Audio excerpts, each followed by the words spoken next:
Welcome to Nikoff Podcast, where we explore the world's most fascinating stories. Get ready for captivating tales and incredible journeys that inspire and amaze you. Let's get started. Okay, so today we're doing a deep dive into something that's pretty much taking over the world, right?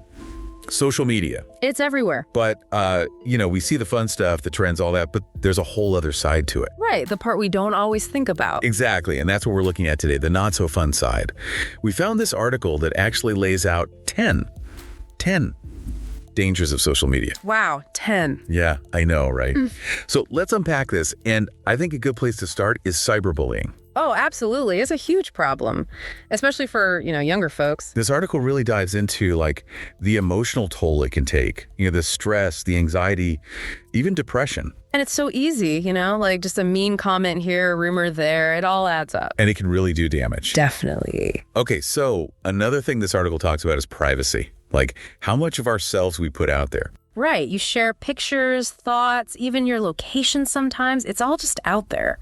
And that can be risky. I mean, this article makes a good point about how even little pieces of information, things that seem harmless on their own, Yeah. someone can put them together and get a pretty clear picture of you. And use that information for who knows what. Ads, in the worst case, identity theft. It's scary. It really is.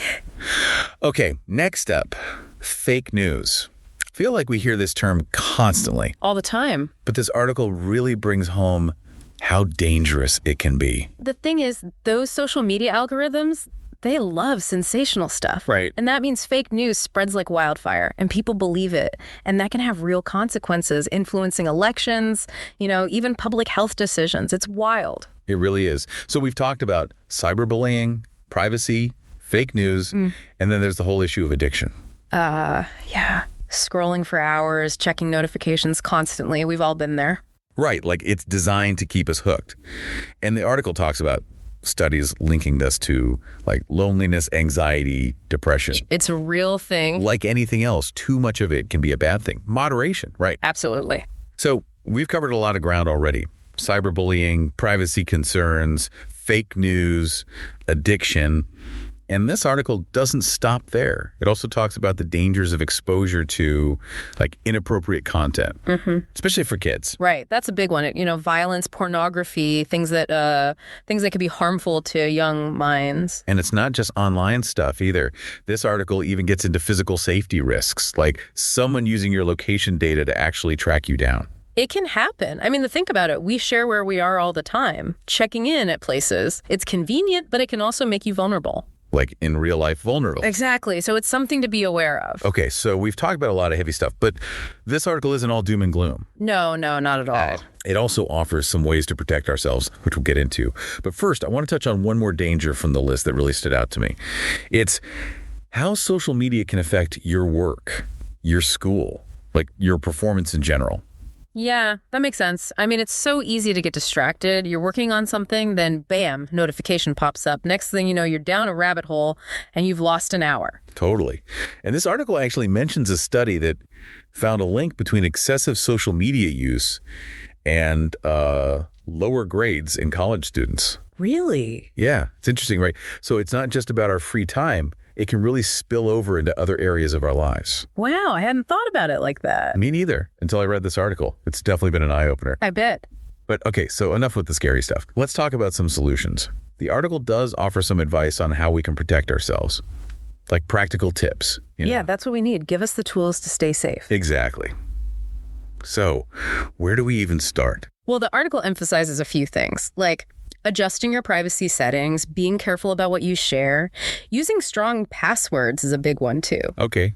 Those make sense. Basic digital hygiene. Right. But it's important. And, especially if you have kids, talking to them about online safety. It's like a whole digital safety toolkit, arming yourself with the right knowledge. I like that.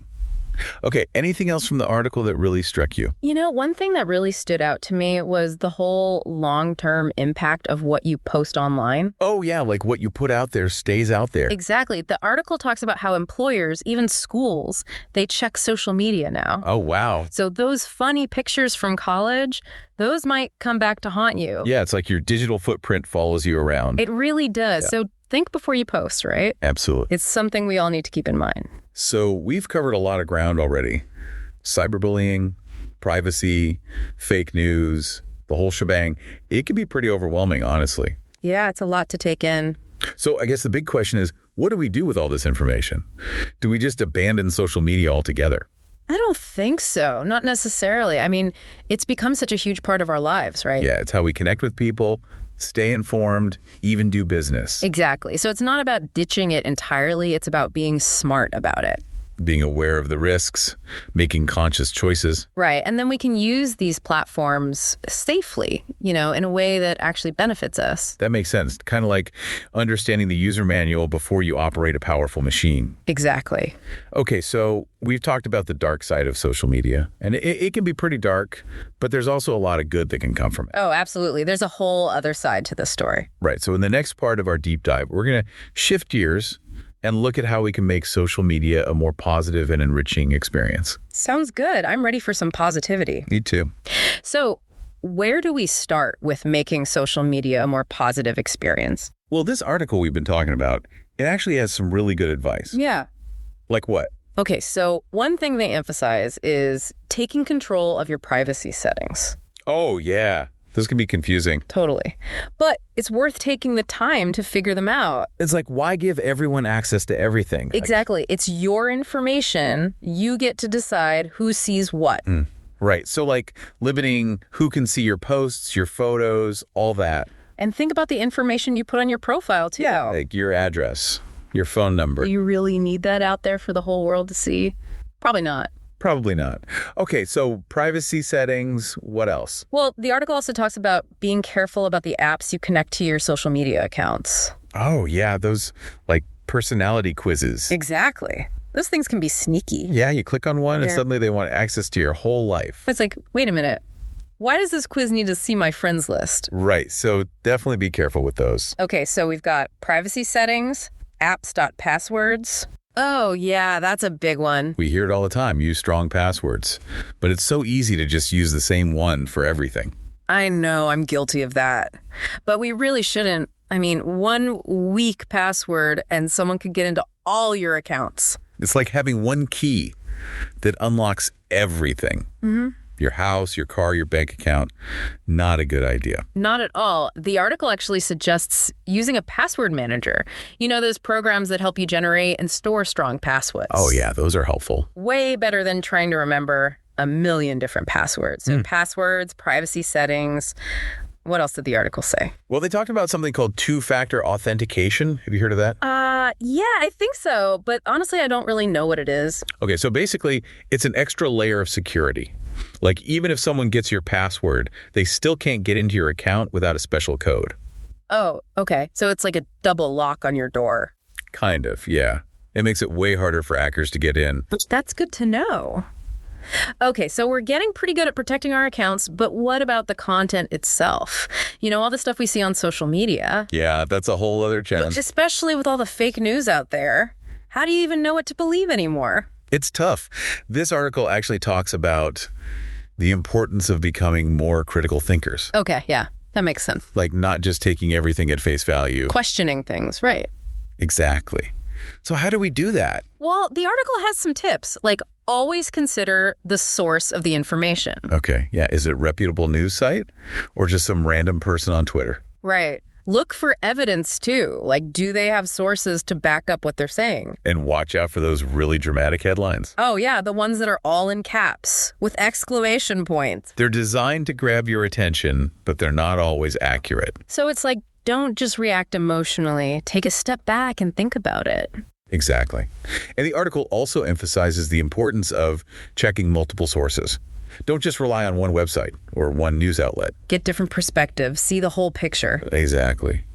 Okay, so we're getting better at protecting our accounts, being more critical of the information we see.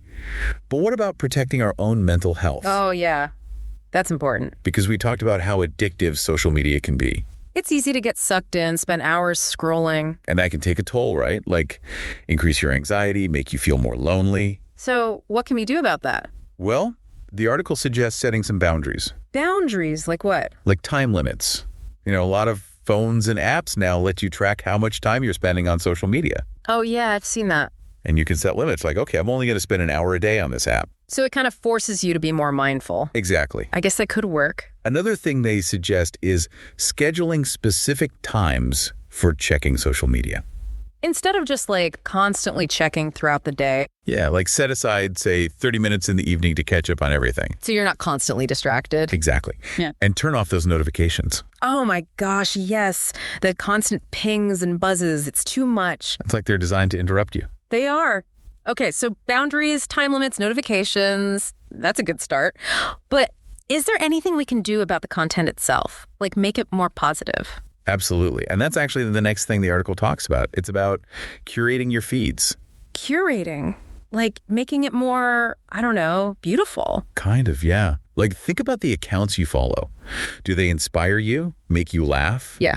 Or do they just bring you down? Oh, yeah. There are definitely some accounts that just make me feel bad. So unfollow them. Really? Yeah. You have the power to choose what you see.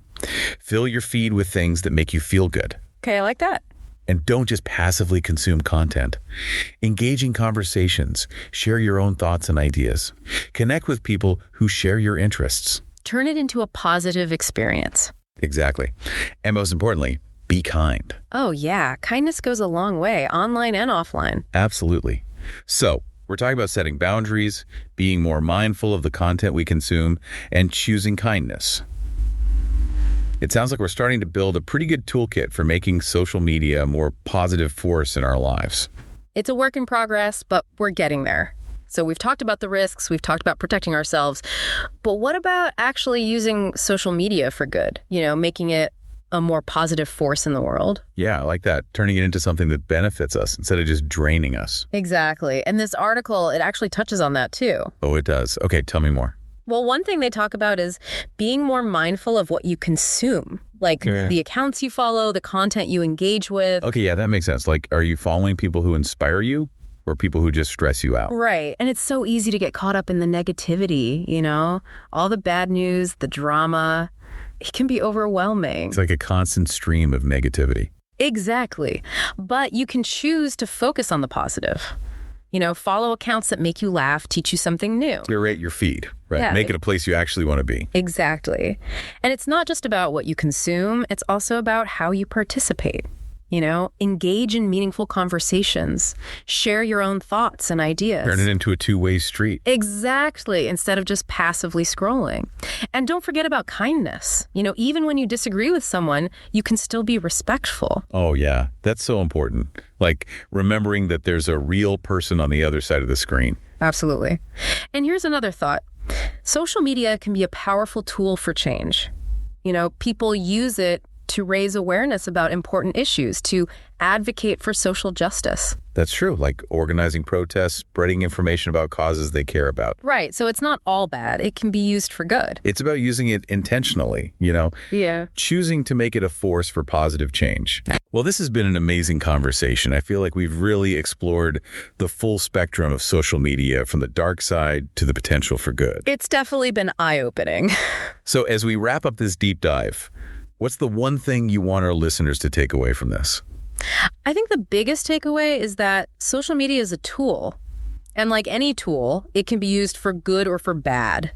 It's up to us to decide how we want to use it. That's a great way to put it. Yeah. We have the power to shape our online experience to make it something that enriches our lives and the lives of others. Absolutely. Thank you for listening to Neckoff Podcast. The stories continue on Neckoff Radio. Join us again for more. Take care and see you soon.